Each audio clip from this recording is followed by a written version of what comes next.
말씀은 누가복음 10장 41절 42절 두 절 말씀입니다. 주께서 대답하여 이르시되 마르다야 마르다야 내가 많은 일로 염려하고 근심하나 몇 가지만 하든지 혹은 한 가지만이라도 족하니라. 마리아는 이 좋은 편을 택하였으니 빼앗기지 아니하리라. 저도 종종 그러는데 내가 무엇을 하고 있지라는 생각을 가지고는 합니다. 이제 나이가 조금씩 들어가면서 무언가를 이루어 놓은 것이 없다. 그러한 생각을 가질 때에는 사실 실망하기도 하고 또 반대로 이것은 내가 한 것 같아 라는 생각을 가지게 되면 은근히 마음속에 자랑이 되게 자랑스러워하는 그러한 모습을 보이고는 합니다. 근데 이것이 하나님과의 관계에서도 그렇습니다. 끊임없이 우리는 무언가를 하려고 합니다. 오늘 본문의 말씀을 보면 그렇습니다. 25절에 보시면 어떤 율법 교사가 일어나 예수를 시험하여 이르되 선생님 내가 무엇을 하여야 영생을 얻으리이까. 먼저 이 사람은 예수님을 시험하려고 질문을 했습니다. 답을 몰라서 질문한 게 아니라 예수님의 말씀 속에 꼬투리를 잡으려고 질문을 한 겁니다. 그리고 그의 질문은 내가 무엇을 하여야 영생을 얻을 수 있습니까? 하나님이 약속하신 새로운 날, 새로운 시대에 들어가려면 내가 무엇을 해야 됩니까? 나의 행함에 관심을 두고 있습니다. 특별히 1세기 당시의 상황을 보면 로마의 지배를 받고 있는데 로마로부터 해방되고 하나님이 새롭게 시작하실 영광스러웠던 다윗의 나라에 내가 들어가려면 무엇을 해야 됩니까? 내가 지금 어떻게 해야 됩니까? 이 질문을 했던 겁니다. 하나님이 여럿이 다윗의 나라와 같은 영광스러운 곳에 들어가려면 내가 무언가를 해야 된다. 내가 무언가를 이루어야 된다라고 생각을 했던 겁니다. 여기에 대한 예수님의 대답은 조금 다릅니다. 26절 27절에 보시면 예수께서 대답하여 이르시되 율법에 무엇이라 기록되었으며 내가 어떻게 읽느냐. 대답하여 이르되 내 마음을 다하며 목숨을 다하며 힘을 다하여 주 뜻을 다하여 주 너의 하나님을 사랑하고 또한 내 이웃을 내 자신같이 사랑하라 하였나이다.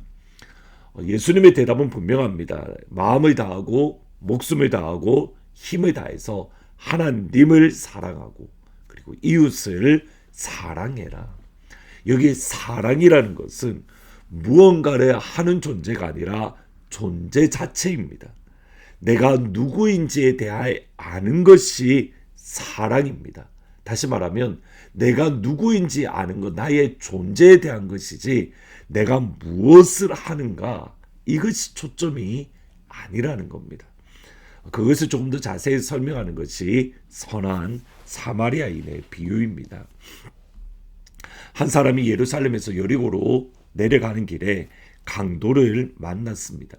그리고 이 사람은 거의 죽을 뻔한 상황, 그러니까 죽을 위기에 놓였습니다. 이때 예루살렘에서부터 여리고로 내려가는 제사장이 강도서 만난 사람을 보았고 그를 피해서 자신의 길을 걸어갔습니다. 31절에 보시면 마침 한 제사장이 그 길로 내려가다가 그를 보고 피하여 지나갔다.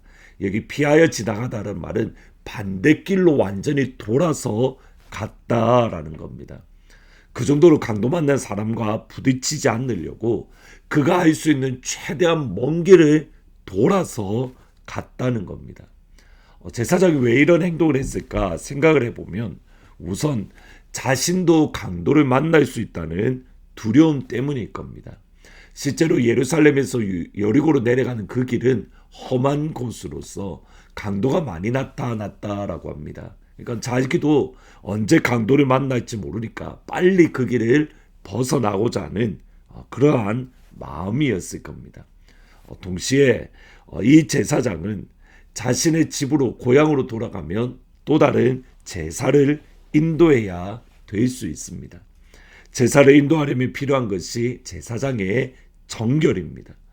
근데 강도 만난 사람을 도와주다가 혹시라도 그가 죽게 된다면 율법에 따르면 부정한 사람이 되고, 부정한 사람이 되면 제사를 인도할 수 없고, 그렇게 되면 또 다른 어려움이 겪기 때문에 그는 멀리서 돌아갔다라고 생각할 수 있습니다. 보셔야 됩니다. 제사를 드리기 위해서 이 사람을 도와주지 않고 멀리 돌아갔다. 하나님의 나라에 어떻게 하면 들어갈 수 있습니까? 여러분, 이 질문과 연계되는 것이 보이십니까? 반면에 사마리아 사람은 이 사람을 보았을 때의 첫 반응이 불쌍히 여겼습니다. 33절을 보시면 어떤 사마리아 사람은 여행하는 중에 거기 이르러 그를 보고 불쌍히 여겼다. 불쌍히 여겨.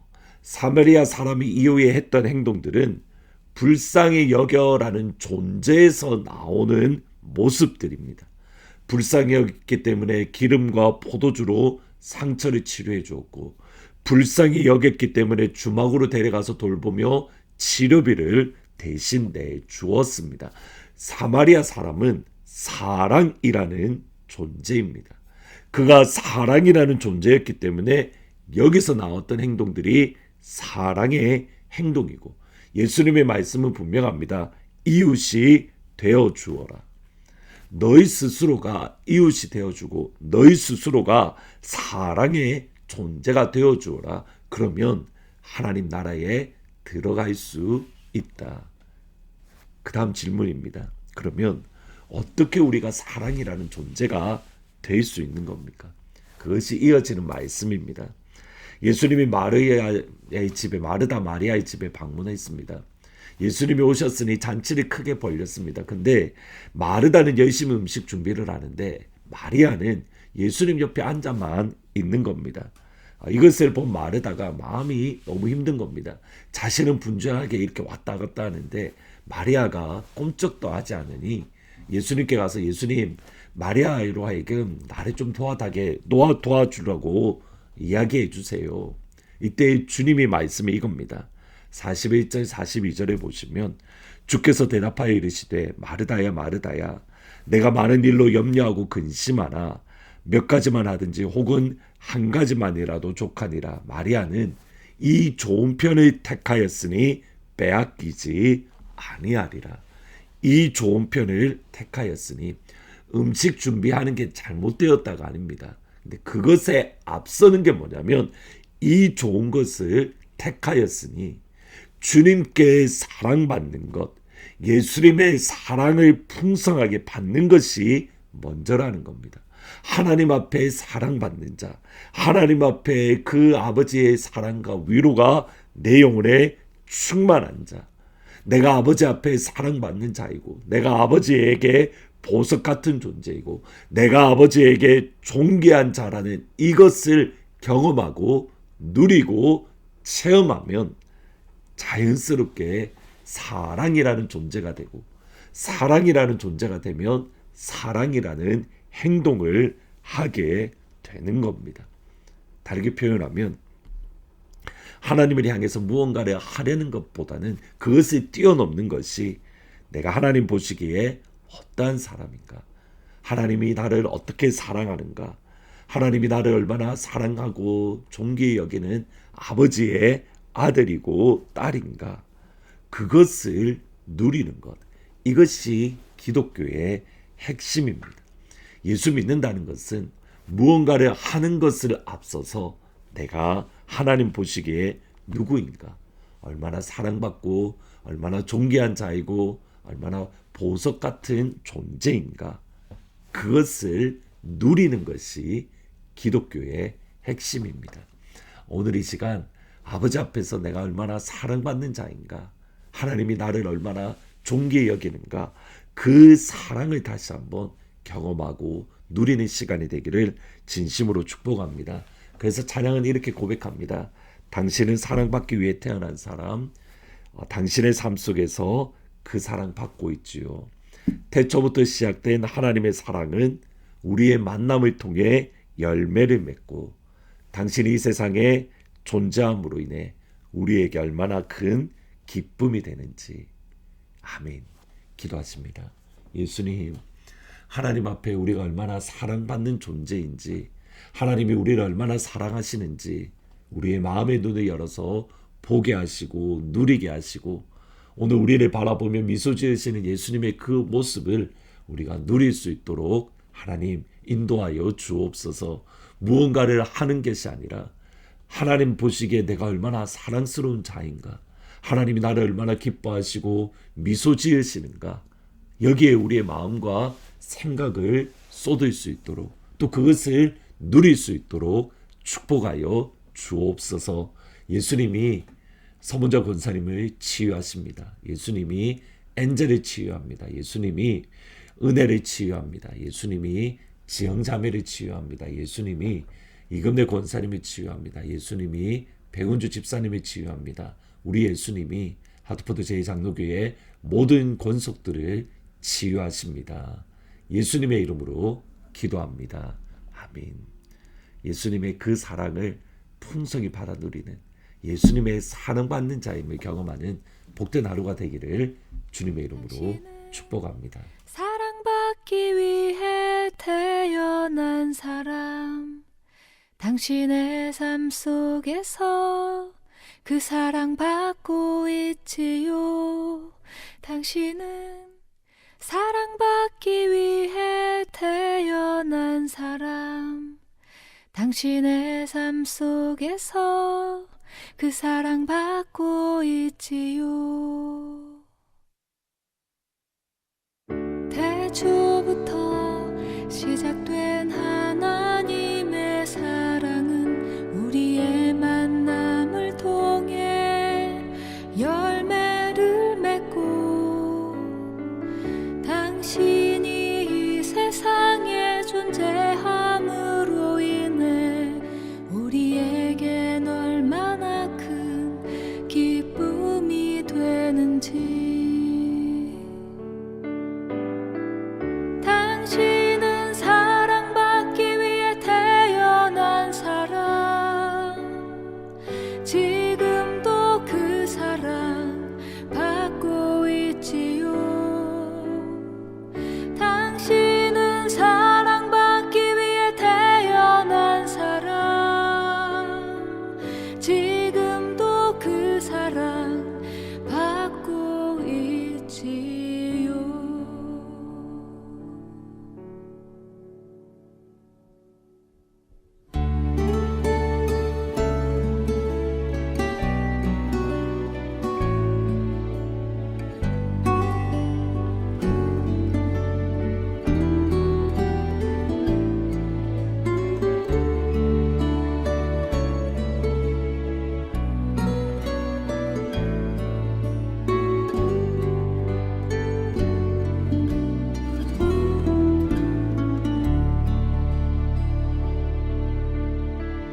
태초부터 시작된 하나님의 사랑은 우리의 만남을 통해 열매를 맺고, 당신이 이 세상에 존재함으로 인해 우리에겐 얼마나 큰 기쁨이 되는지.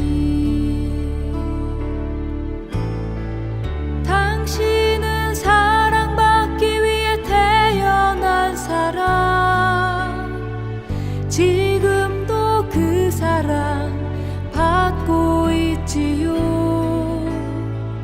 당신은 사랑받기 위해 태어난 사람, 지금도 그 사랑 받고 있지요.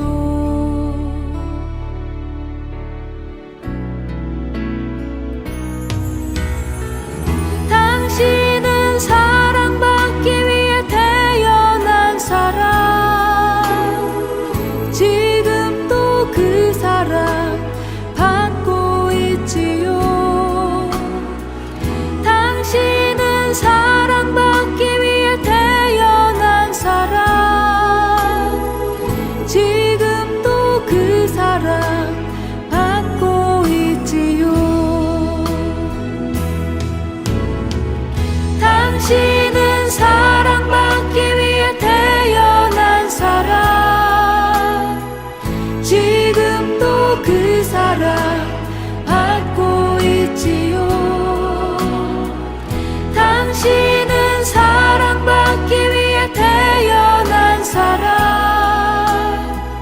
지금도 그 사랑